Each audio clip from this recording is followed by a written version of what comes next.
Erick, tell us some about your background and how you got here to the United States.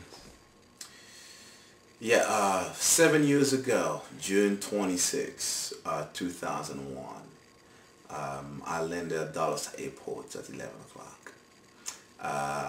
Without going in a lot of details, that's something else, that's something we'll be sharing at a later stage. Um, Leaving the South Africa, the day I was leaving, I had no idea that nobody will be there to pick me up.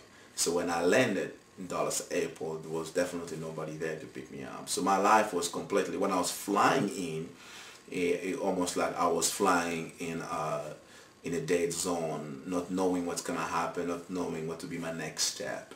So when I landed that day, June 26, um, certainly God definitely had his hands and on me, and he knew what he was doing. You know, when God said go, don't ask why, don't ask how am I gonna manage. No, no, you just go. That's all I did. I just took off, and evidently somewhat some other form of event happened, and somebody else came and picked me up. In fact, I have to point this out because my first night, when I was not sure where I was going to spend the night, I ended up spending the night in a five-star hotel in Washington, D.C. So there is a God who knows and plans and blesses and orchestrates things. So that's how I got to the U.S. And from there, and again, my life took a different direction.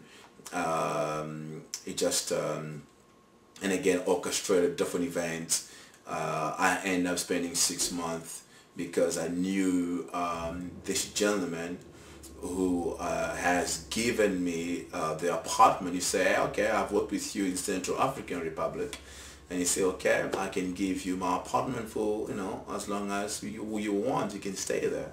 So I ended up staying for 6 months at this particular apartment, and from that I was led um, to meeting just some incredible people, and that's and through that today I am married with a son, and with the passion never end of serving God.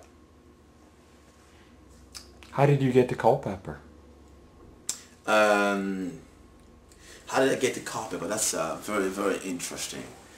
The gentleman who I'm talking about, he had the apartment, uh, and that's the gentleman who picked me up. I don't know if I'm at the liberty to mention his name, but the gentleman who picked me up at the airport, put me in a hotel.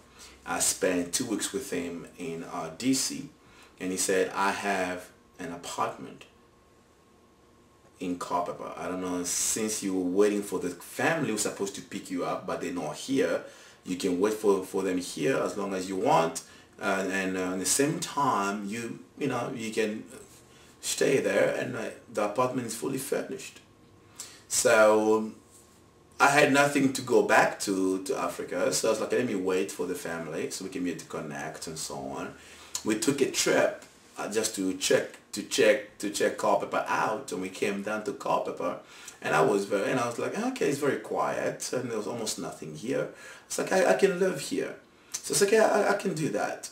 And you know, about a week later, so he drove me down and dropped me in Culpeper, pretty much with no vehicle, no phone, just with an apartment with a bunch of food we went to pick up in Walmart. So that's how I got to Culpeper.